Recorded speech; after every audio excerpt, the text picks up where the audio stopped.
Hey, this is Chuck Nadeau with Network Distributors, here to talk to you today about the most common cable ends that are used in transceivers today. Our history lesson is going to take us back to the Cat5 cable. What an amazing cable this has been over the last decade.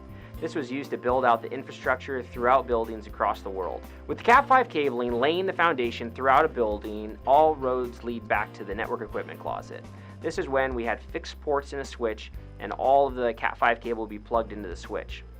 When pluggable transceivers came out, it was this new technology that was this amazing experience that instead of having to switch out the hardware every time, you were able to unplug a transceiver and plug a different one in if you, say, added another building on campus, or if you added an extension to your building and needed to go further than the 300 feet that Cat5 cable is able to offer. The Cat5 and Cat6 cabling ends with an RJ45 connector to be able to plug into the transceiver. With the advent of the fiber optic pluggable transceiver, one of the first major connectors to come out terminating a fiber end was the SC connector.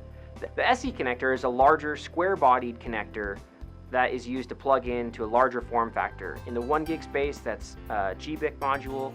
In the 10 gig space, that's a Zenpack and X2 module. The SC connector was instrumental in laying the roadmap for fiber optics.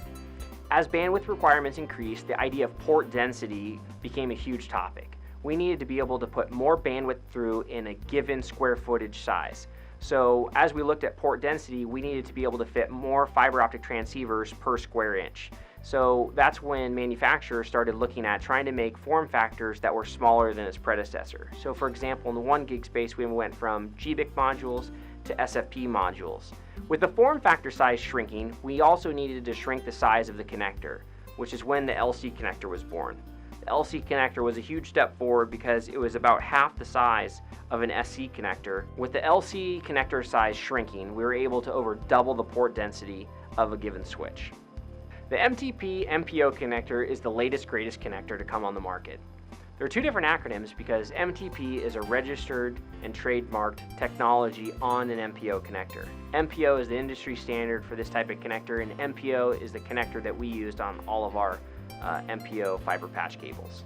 MPO connectors are used in 40 gig and higher applications like QSFP, QSFP28, CFP, and CFP2 modules.